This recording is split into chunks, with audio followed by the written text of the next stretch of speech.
মাছের মাথা দিয়ে মুগের ডাল আর রুই পোস্ত।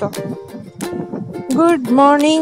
চটজলদি পদ্ম গাছের খাবারগুলো দিয়ে দিই, তারপরে আজকে যেতে হবে রান্নাঘরের দিকে। পদ্ম গাছের ওপর খুব একটা আশা তো নেই, আমি জানি হয়তো গাছগুলো খুব একটা ইমপ্রুভ করবে না, যা ফুল দেওয়া হয়ে গেছে, তাও একটু চেষ্টা করে দেখি যদি ফুল পাই আর একটু।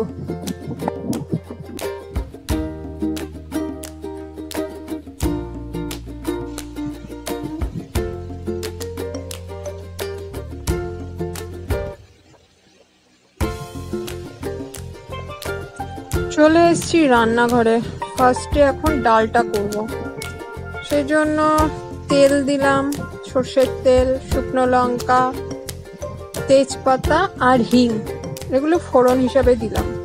এবার দিচ্ছি পেঁয়াজ।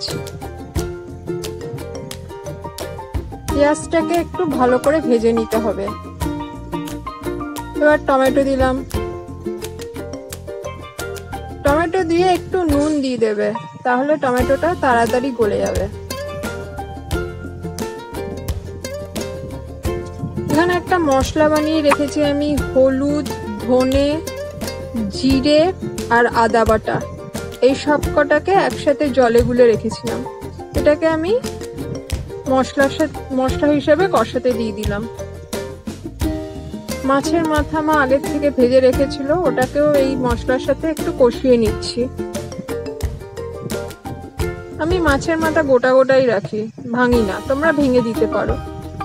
এটা হচ্ছে ভাজা মুগের ডাল, মা আগের থেকে সিদ্ধ করে রেখেছিল, আমি এবার দিয়ে দিলাম। ডাল অলমোস্ট কমপ্লিট। ঘি আর গরম মশলা দিলেই হয়ে গেল। এটা সেকেন্ড রান্না। রুই পোস্ত, কালো জিরে ফোড়ন দিয়েছি আমি। এবার দিলাম পেঁয়াজ।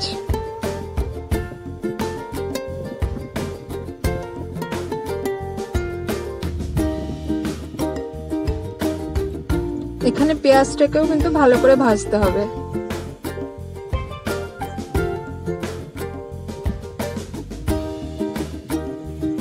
একটু নুন দিলাম। এবার টমেটো দিচ্ছি।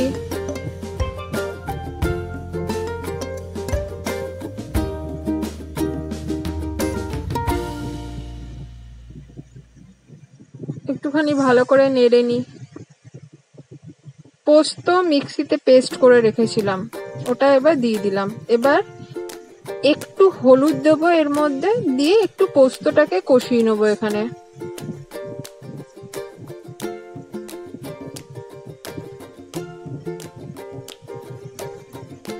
পোস্ত কষানো হয়ে গেলে তোমরা জল দেবে, যতটা গ্রেভি রাখবে সেই অনুযায়ী জল দেবে। রুই মাছ মা নুন হলুদ দিয়ে ভেজে রেখেছিল, ওটা এবার দিয়ে দিলাম। একটু ফুটবে।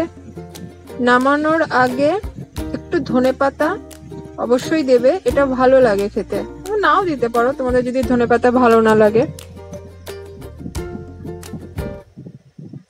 আর কাঁচা সর্ষের তেল, এই দুটো নাও দিতে পারো লাস্টে, কিন্তু দিলে একটু গন্ধটা ভালো হয় খেতে।